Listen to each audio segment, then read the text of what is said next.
Good afternoon to you. Thanks for keeping the fidelity by joining us in this 12 p.m. bilingual newscast on Equinox Television. The first part is in French. With you, Julien Bef Messai. Bonjour à vous, Innocent Azem. Mesdames et messieurs, bonjour à toutes et à tous. Ouvrons ce journal par cet accident de la circulation survenu très tôt ce matin à Bangas, dans le département du Mungo. Selon des témoins, le chauffeur d'un camion de couleur bleue a heurté de plein fouet une IAS transportant de la tomate. Cette dernière s'est écrasée contre la carrosserie arrière du camion d'une société brassicole qui a achevé sa course folle dans un ravin. Le chauffeur du dit camion, son convoyeur et la dame à qui appartenaient les cajots de tomates sont décédés sur place. Après les incidents enregistrés à San-Mélima, le gouverneur de la région du Sud tient une réunion de crise ce jour avec les forces vives de cette région, les jeunes ainsi que les conducteurs de mototaxi. Cette réunion sera essentiellement axée sur les échanges intercommunautaires. Et notons que la situation est restée très tendue hier jeudi à San-Mélima, malgré la présence du gouverneur dans cette ville et les multiples appels au calme. La ville est militarisée avec une dizaine de camions venus du côté de Yaoundé. Plus de précisions avec notre correspondant Joseph Abenabena. Dites l'envol qui est pris d'assaut ici à San-Mélima en ce deuxième jour de crise.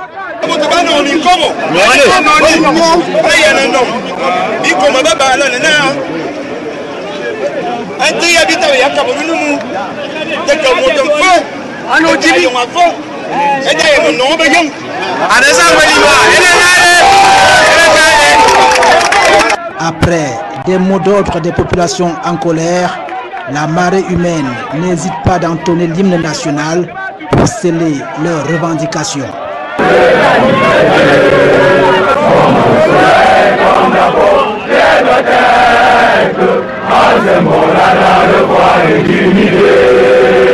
De tous les enfants du Nord-Sud, de l'Est à l'Ouest, tout amour, de ces livres ce soir, le salut, pour remplir le devoir du jour. Chef à chef, qui est notre seul et vrai bonheur, notre gloire et notre vie, par l'amour et le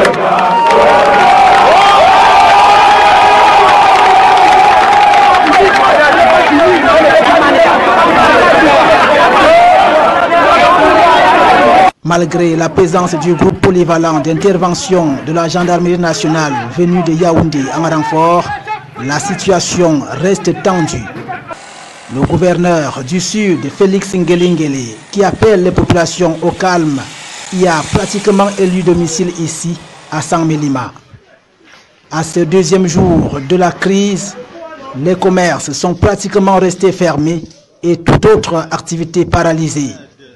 Les boutiques et d'autres établissements commerciaux ont été saccagés par les populations en colère. Le gouverneur Félix Ngelengele rassure que ces renforts ne sont pas ici pour la répression, mais bien plus pour la sécurisation des personnes et des biens. Évoquons à présent cette polémique autour d'une grève dans le secteur des transports.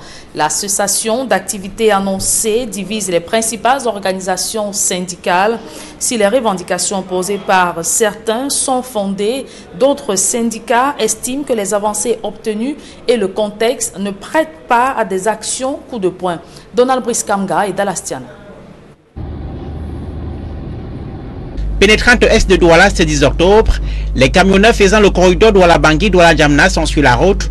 Les activités vont plutôt bon train. Les nouvelles en provenance du reste du pays renseignent que c'était pareil le long de la journée. Par ce document pourtant, le groupement des transporteurs terrestres du Cameroun annonçait une cessation des activités à compter de ce jour. Et pour cause, les tracasseries sur les corridors. Sur cette question, le syndicat national des transporteurs routiers du Cameroun, qui s'est désolidarisé de la grève, parle des réactions obtenues auprès de la gendarmerie nationale. Il y a eu un déploiement ou bien encore tout a été chamboulé à ce niveau-là, de ce fait-là.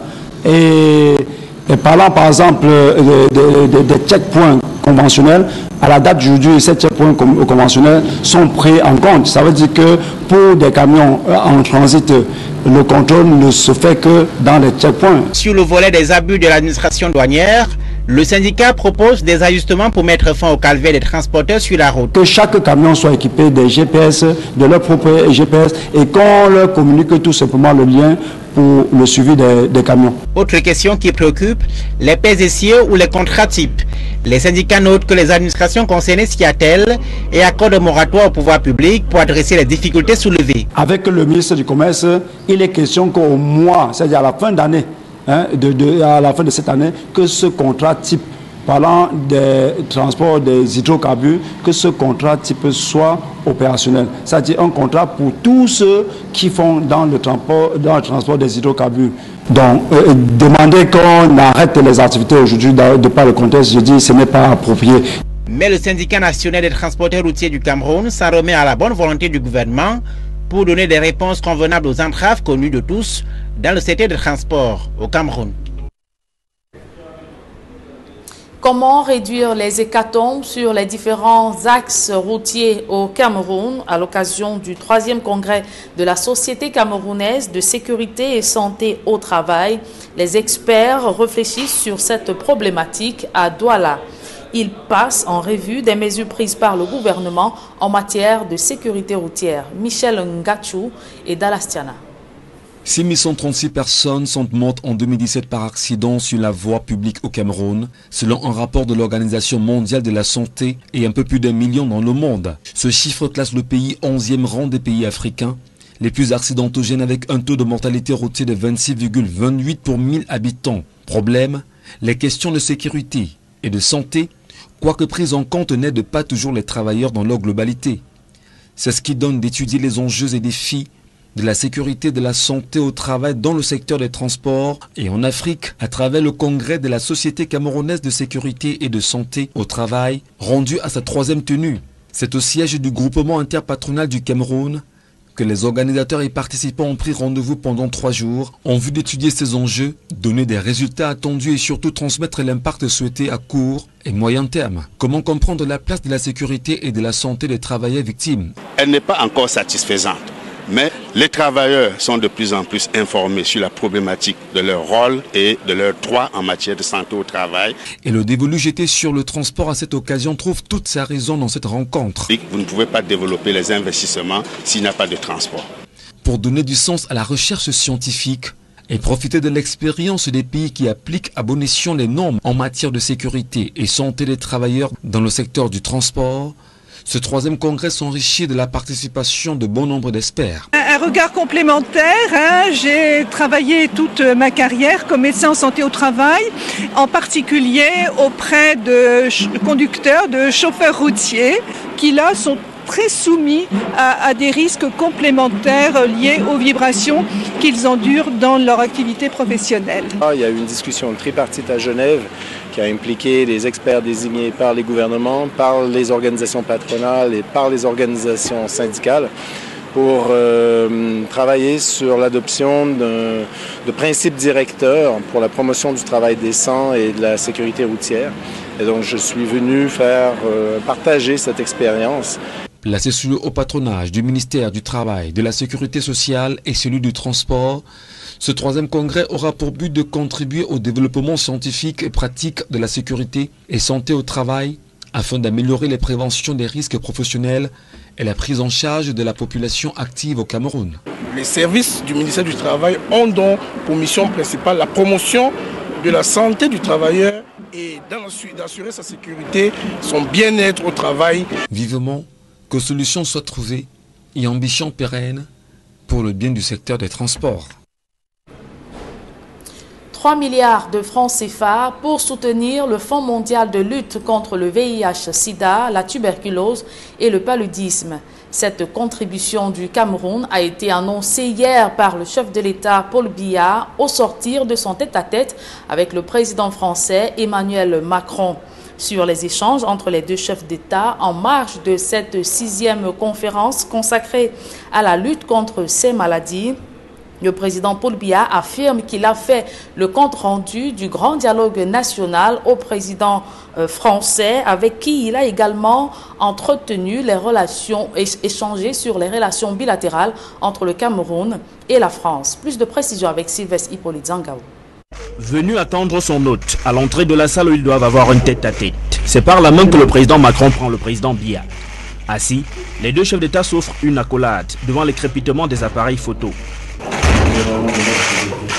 À la fin de leur tête-à-tête, c'est toujours main dans la main que les deux chefs d'État quittent la salle, s'arrêtant parfois pour échanger. Puis, le président français prend congé de son hôte. De quoi ont-ils discuté? Voici la réponse du président Biya.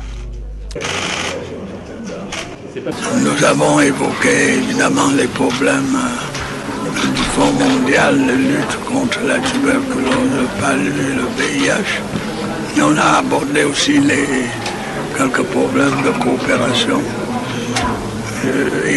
Il m'a demandé comment s'est déroulé le grand débat. Je lui ai fait un compte rendu du déroulement du débat. Et puis on a fait un tour d'horizon de la coopération entre les deux pays pour constater que cette coopération allait bien.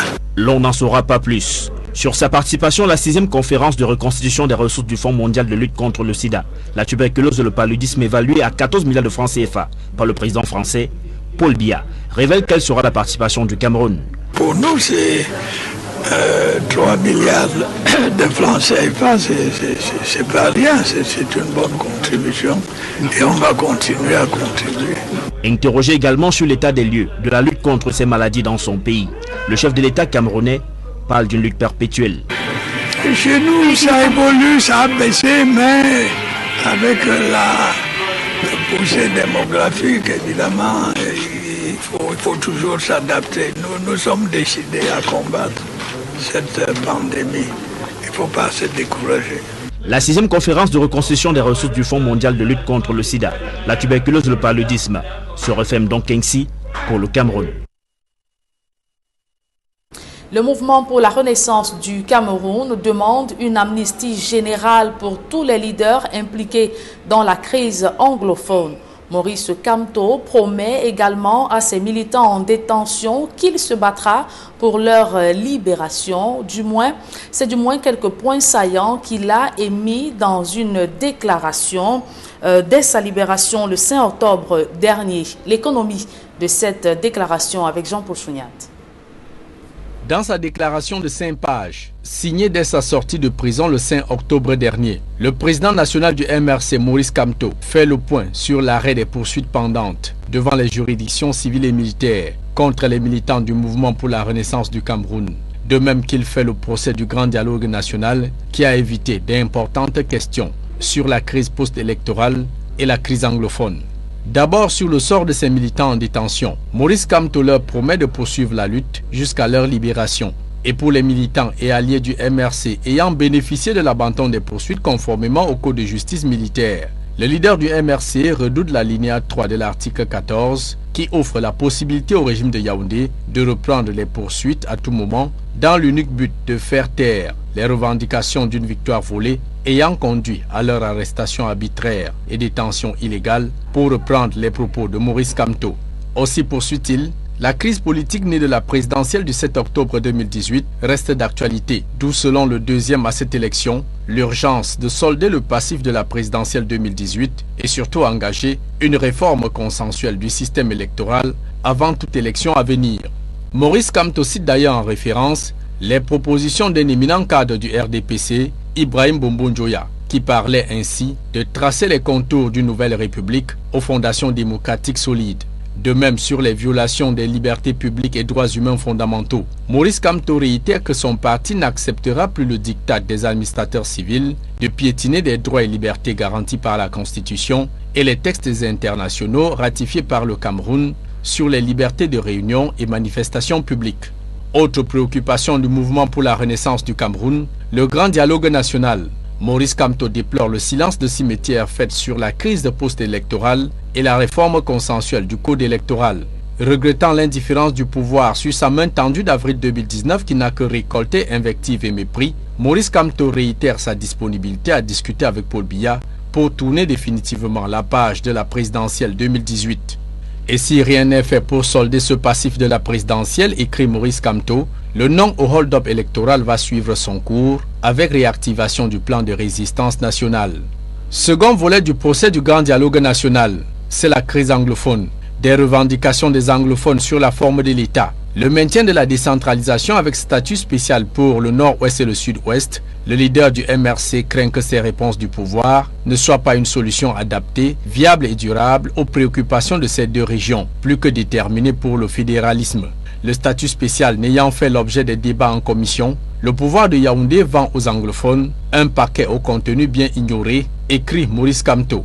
Et déplorant l'absence d'un dialogue direct avec les leaders anglophones, ainsi que la détention et la condamnation des leaders séparatistes, le président du MRC redoute aussi que toutes les mesures à la recherche de la paix soient plutôt un coup d'épée dans l'eau face à une crise qui a déjà fait plus de 2000 morts, 40 000 réfugiés, 500 000 déplacés internes, pour deux régions devenues l'ombre d'elles-mêmes, dévastées par 3 ans de guerre.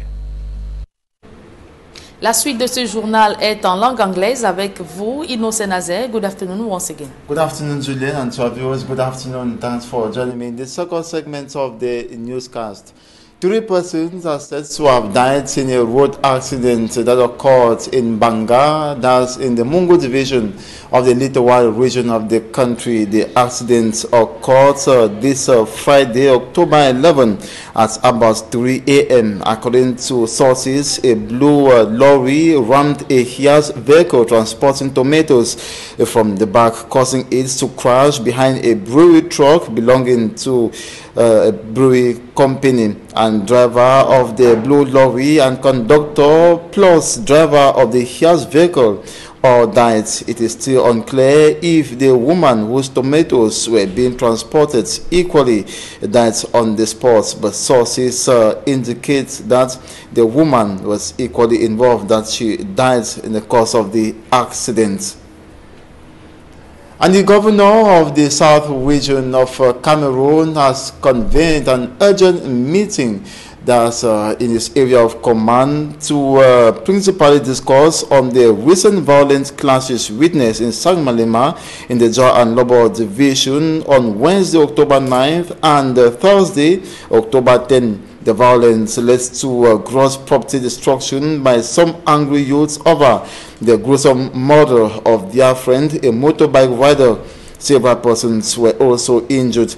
The meeting today will group administrative authorities, traditional leaders, members of the civil society, bike riders, representatives, and lots of other persons not leaving out business persons whose shops were vandalized. And now Issa Daouda is the new divisional officer for the Douala 4 municipality. He was appointed by presidential decree, and the population of the Douala 4 municipality have been channeling different expectations. Immaculate Fogwe compiled some of their expectations in this report.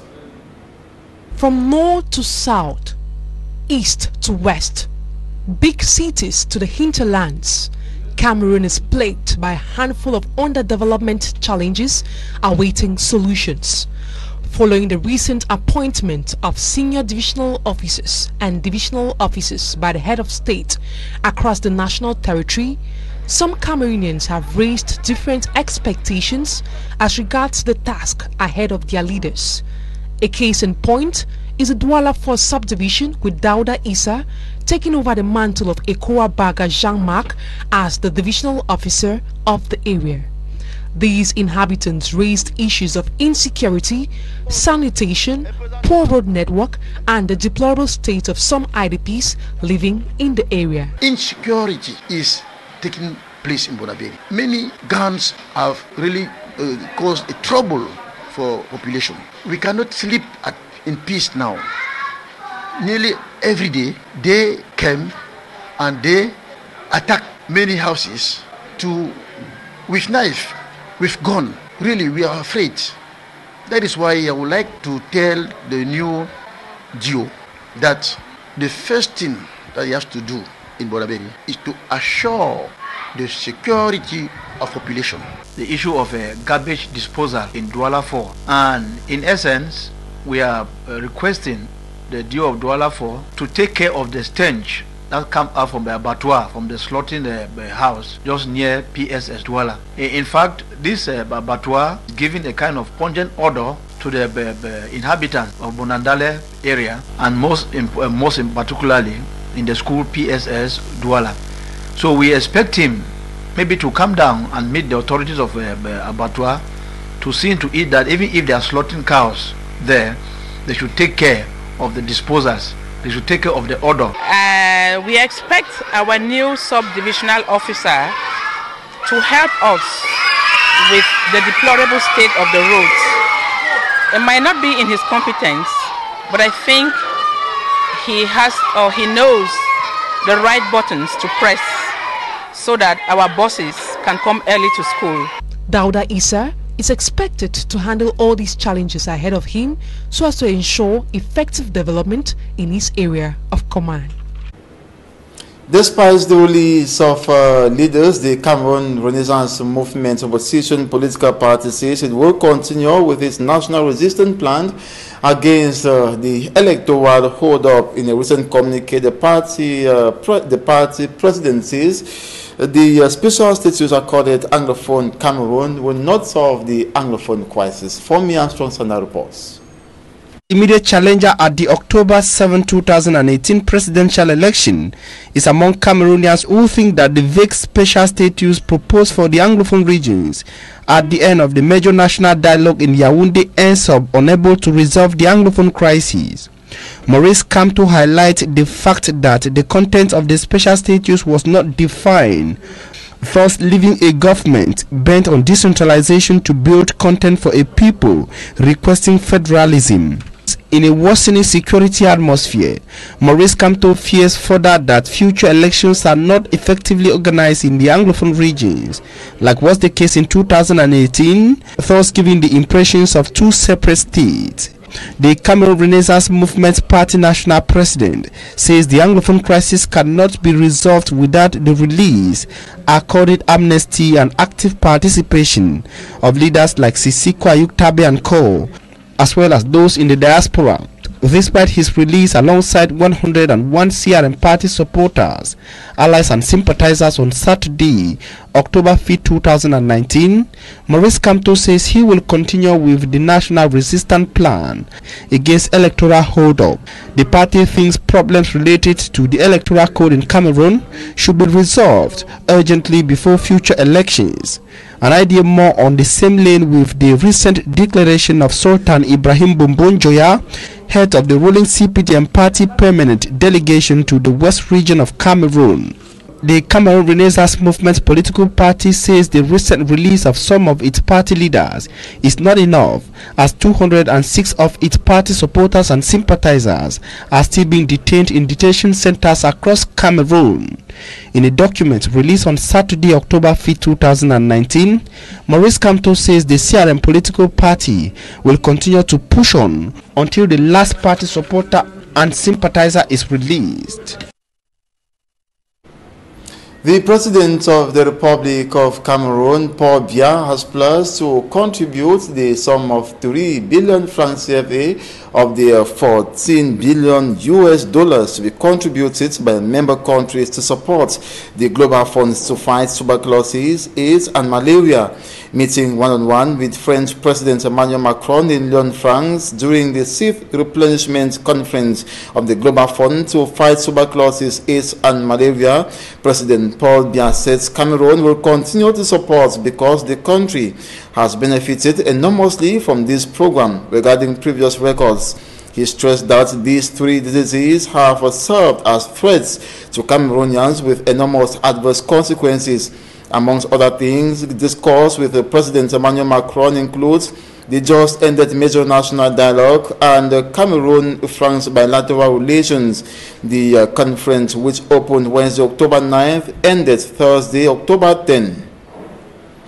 And here is what the head of state, Paul Biya, told reporters shortly after the one-on-one meeting with French President Emmanuel Macron. avec le président Macron. I discussed with President Macron. We talked about the World Fund for the fight against tuberculosis, malaria and HIV. Le VIH. On a abordé aussi les... We also addressed some cooperation issues. He asked me how the major debate unfolded, and I gave him account of what happened. Compte rendu du déroulement du débat. We also looked at the cooperations between the two countries. Deux pays pour constater que cette coopération allait bien. We have contributed at least 3 billion for the upcoming program, and Cameroon is one of the countries benefiting from. And that's it for this 12 p.m. bilingual newscast on Equinox Television. Thanks so much for watching. Bev, at 4 p.m. with the Immaculate Forgo. Vous l'avez dit, Innocent Nazé, le prochain rendez-vous d'information, ce sera à 16h, mais cette fois avec Immaculate Forgo. Mesdames et messieurs, c'est ici que s'achève cette édition bilingue du journal. Merci de votre fidélité.